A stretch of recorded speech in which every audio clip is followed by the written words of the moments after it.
Abuja, which was officially made the Federal Capital Territory on the 12th of December 1991, had a structural master plan and designated locations allocated for different purposes. But on the long run, it is noted that a lot of things have gone wrong. For this reason, the Federal Capital Territory Administration, through the Department of Development Control, commenced demolition in various places such as Apo, Lugbe, illegal housing estates all over Abuja, and many more, for the purpose of maintaining pre-established master plan of the Federal Capital Territory. Well, we spoke to the DG, Department of Development Control, to get more details and clarity on the ongoing demolition exercise. The Federal Capital Territory, Abuja, has its structural master plan and designated locations allocated for different purposes. Unfortunately, a lot has gone wrong due to manipulations, land grabbing, and non-adherence to the master plan. For this reason, the Federal Capital Territory Administration, FCTA, through the Department of Development Control, DDC, commences demolition in various locations. The Director, Department of Development Control, Mukhtar Galadima, spoke about the master plan of the Federal Capital Territory, FCT, and advised the publics not to go otherwise. The Abuja Master Plan is a document prepared by an international consortium by the name International Planning Associates of Atlanta, Georgia, United States. Before the preparation of the master plan, there was a competition bid which was opened in Jos in 1977-78, and then the consortium of the IPA won the contract. Before the final production of the master plan, there were a series of studies and surveys, socio-economic, geological, hydrology, and so many aspects of human geography that was conducted, both physical and human geography that was conducted. Finally, a document called the Abuja Master Plan was prepared. And this document was to serve as a framework that will guide the fiscal, social, and economic development of the new federal capital city.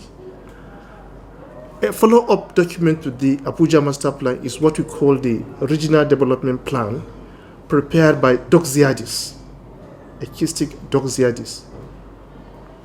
And this was prepared in 1983. It was to guide the development of the FCT region, including adjoining states. So all these documents are prepared to guide the physical, social, and economic development of the federal capital city and indeed the federal capital territory. The master plan is to guide. It's a guide. It's not a Bible, it's not a Quran. It's a guide of the physical development. It makes provisions for infrastructure. It makes provision for various land uses, residential, commercial, educational, civic and cultural, etc., etc. So that is the essence of the master plan, is to guide the development so that it has a target population, it has a road network, it has provision for infrastructural facilities and services. Absolutely, there is nothing wrong with the Abuja Master Plan because, as I said, it's a guide.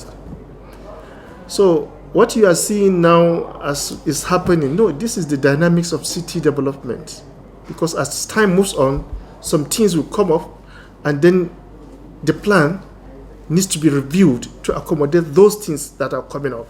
So that is what is happening with the Abuja Master Plan. Yeah, in terms of population, maybe when you look at the generality of Nigeria, there are some socio-economic parameters that have come up. Take the case of what is happening in the northeast, in the northwest, in the north central. So some of these things pushed people to Abuja because it appears as the safest haven in the country. So then the master plan didn't envisage this. So this becomes a challenge on the implementers of the master plan. So we have to make room to accommodate these unforeseen circumstances. So that is all that is happening in the master plan. As regards to the issue of green areas, what have you, some of the green areas, then, when the plan was being prepared, it was considered as undevelopable. But with technology, you can do so many things.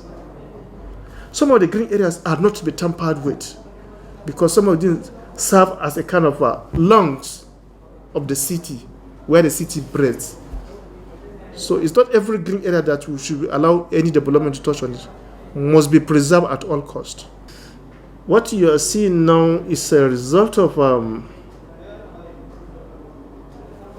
activities of some unscrupulous elements. Let's sorry to use these words, that have no regard for the law, that will just go and see land and grab it.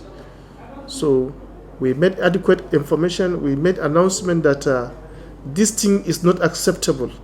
We are not going to condone it. So we are going after it.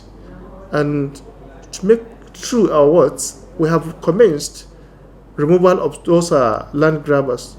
I think from the Idu train station, we've been able to recover over 250 hectares of land. And we have compiled a list of all these developers, which we are going to collaborate with other agencies. Because to us, this is an economic crime. So appropriate agencies would intervene in this regard. As regards to Guzape, about 2 weeks ago or 3 weeks thereabout, there was some arrests made, which we handed over to Abuja Environmental Protection Board for further necessary action. And I was adequately briefed that they were prosecuted before the Abuja Environmental Protection Board mobile court for land degradation. Every master plan is designed to achieve convenience. It's designed to achieve orderliness. It's designed to achieve equity. It's designed to achieve comfort and aesthetics. So that is why we come up with a land use zonation, zones of different activities and uses. Because taking the case of industrial area, if you are to do carry out some industrial activities within residential area, there are some fumes, emissions, byproducts that will injuriously affect the residents of that area. That's why there are specific areas for industrial activities. Commercial activities also, because of the transactions and activities that go on in such places, they are also defined within certain boundary.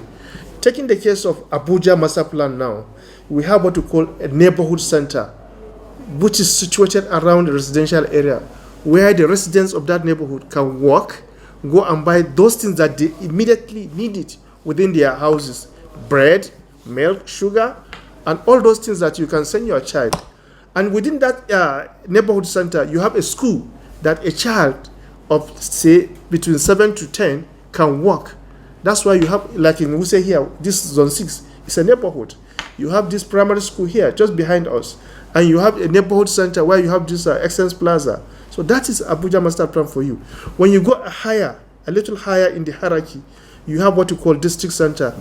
In Wuse now, zone 3, you have a police station, you have fire service, you have secondary school, you have hospital, Wuse zone 3. So that is a district center. At a higher level, we have what we call sector center, so that all those commercial activities can take place within that center. At Otako Motor Park, is within sector center. And around that motor park, there are other commercial activities going on. Above all is what we call the Central Business District. In Abuja, again, where you have the ministries, you have the NNPC Tower, and other things, that is the Central Business District. This opportunity avails me the time to let the people know that Abuja, as we always say, is a planned city. There is a master plan to guide the development of Abuja. Every transaction on land should be properly guided. If you want to buy a land, you go to the Department of Land Administration to confirm and conduct a search on that particular title that you want to buy. If it is a housing estate that you want to go and buy a house, come to Development Control Department to confirm whether that plot or that development has been duly approved and built accordingly. So we're always telling the public they should always do the right thing by conducting legal search. Don't just rely on people. There are touts around. They will tell you, okay, I have this, I know this person. No. Make sure whatever answer you are getting is being formalized, written, documented, so that tomorrow, in case of any eventuality, you can just present it. That is what has been given to you.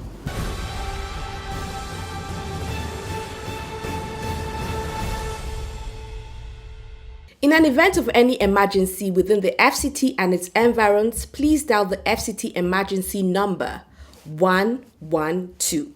And that's a wrap on the show for today. Many thanks for joining us. Join me same time, 9:30 a.m. every Wednesday on AIT. I'm Harmomo. Enjoy the rest of your day and bye for now.